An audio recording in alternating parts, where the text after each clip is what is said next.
こんにちは。行政書士社会見労務士の小園です。中小企業経営のちょっといい話ということで動画をお送りをしております。今回は助成金補助金のうちの一つであります東京都が行っているスキルアップ支援事業についてご紹介をしていきたいと思います。このスキルアップ支援事業、いくつかコース、項目があるんですけれど、今回はその中の一つ、事業場内スキルアップ助成金をご紹介をしていきたいと思います。事業場内のスキルアップ助成金、別ではですね、事業場外スキルアップ助成金というのもありますので、内容に合わせて使ってもらえればなと思います。昨今の人手不足を受けまして、やはり人材育成、教育研修ですね、生産性向上といったところが非常に注目を浴びているところではありますけれど、そこに合わせてですね、東京都の方も従業員の教育研修といったところに対しての支援を行っております。今回の概要ですけれど、教育研修ですね、1人どのくらいお金を他の会社はかけているのかといったところも見ていきたいと思いますので、教育研修費用の推移についてまずは見ていった上で、今回ご紹介をします令和6年度のスキルアップ支援事業ですね、現時点では令和6年度になっていないんですけれど、先行してこのスキルアップ支援事業というのは公表されて、一部スタートしているといった状況になっております。そしてその中のうちの一つ、今回ご紹介をするのが事業場内スキルアップ助成金といったものになりますので、この事業場内スキルアップ助成金の申請対象ですね、そして対象訓練はどういったものなのか、対象経費と助成額について詳しく見ていきたいと思います。そして最後に注意点とまとめという形になります。まずは教育研修費用の推移ということで、他社においては1人当たりどのくらい教育研修費かけているのかといったところを見ていきたいと思います。日本はですね、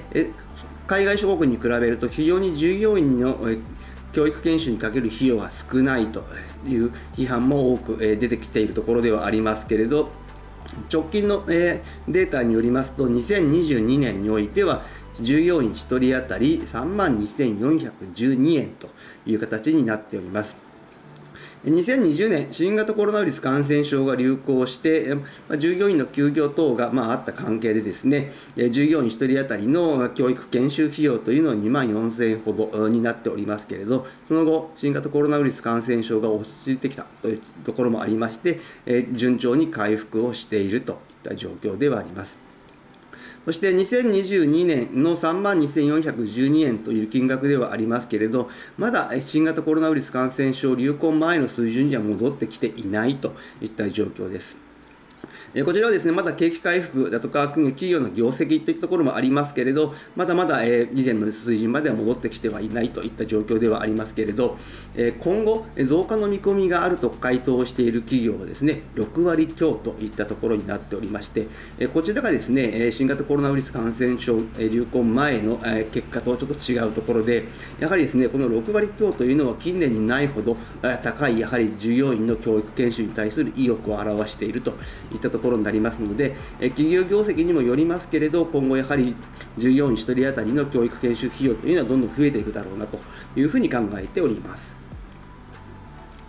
そんな中でですね、従業員の教育研修を支援をする事業として東京都におきましてはスキルアップ支援事業というのを設けております。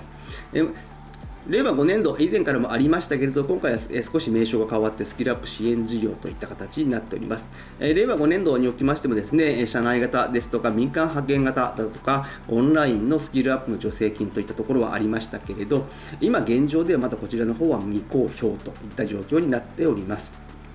令和6年度に先駆けまして先行してですね、このスキルアップ支援事業というのを公表して、この4つに関しては先行で公募しているといった状況になっております。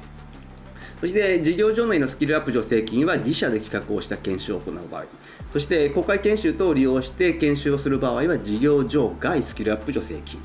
そして昨今よく耳にしますけれどリスキリングですね、自社の DX 化のためといった形で DX リスキリング助成金というのも用意をしている。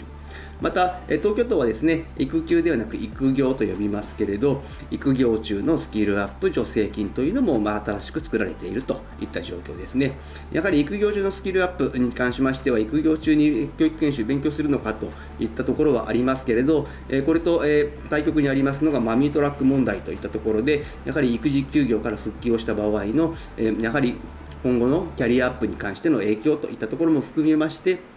育業中のスキルアップ助成金というのを設けているといった状況になっております。そして今回ご紹介をする事業場内スキルアップ助成金ですね。こちらの申請対象者につきましては、中小企業等といった形になっておりますので、この中小企業の分類ですね、業種としては全部で4分類設けておりまして、小売飲食、サービス、卸、その他の業種といったところで、それぞれですね、資本金もしくは出資額で見るか、もしくは常時使用する従業員数で見るかといったところ、どちらかに該当した場合には中小企業等になってくるといった形ですね。事業場外のスキルアップ助成金の場合はですね、小規模企業者の区分もあったんですけれど、事業場内の方は中小企業等という形でこの一くくりといった形になっております。またですね、事業場外の方のスキルアップ助成金はですね、非正規雇用労働者の受講加算というのがありましたけれど、この事業場内の方にはないといった状況になっております。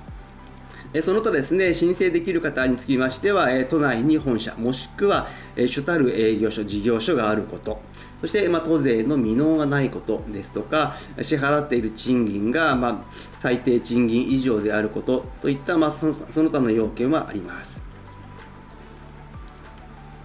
そして今回の事業場内スキルアップ助成金の対象訓練ですけれど、全部で12項目ほどですね、要件が挙げられてはいるんですけれど、重要なものを抜粋をしてご紹介をしていきたいと思います。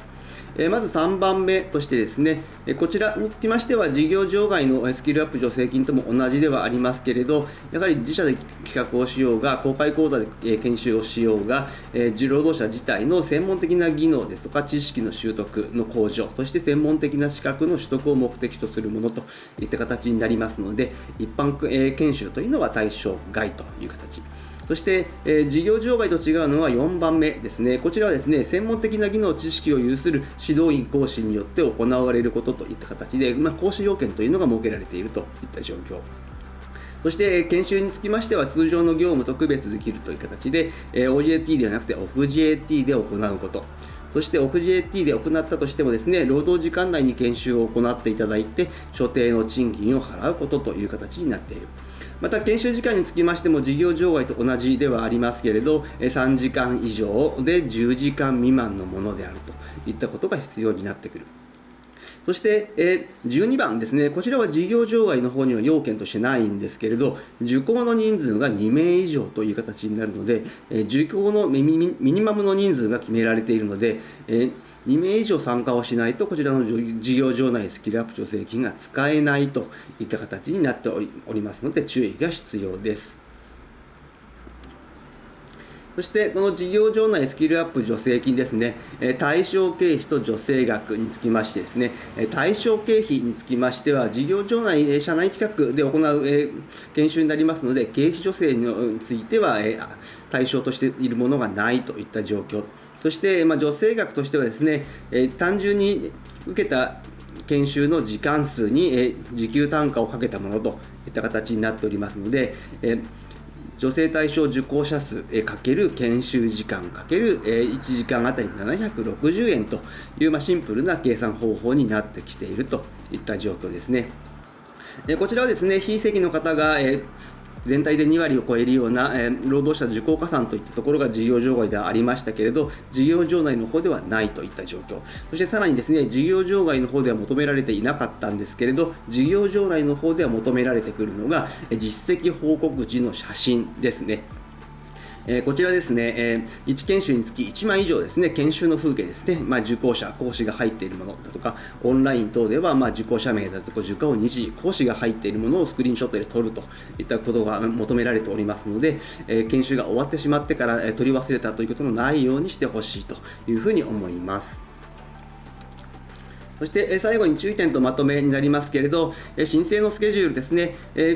研修を受講してから申請という形ではありません。研修開始前の1ヶ月前までに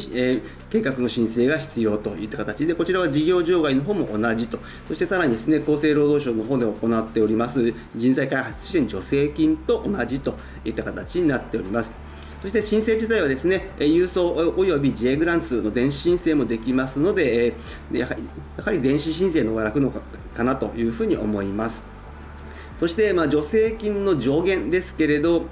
こちらはですね、1企業あたり150万円という形になっておりますが、今回ご紹介をした事業場内だけではなく、事業場外と合わせて150万円という形になっております。そして1申請企業あたりこの150万円に達するまでは複数回の申請が可能というふうになっておりますので、できる限り使ってほしいなというふうに思います。今回ご紹介をしたスキルアップ支援事業を活用していって、業務の効率化ですとか生産性向上を図ってほしいと思います。今日の内容が明日からの経営にちょっとだけ役に立つことを願っております。ご視聴ありがとうございました。それではまた次回。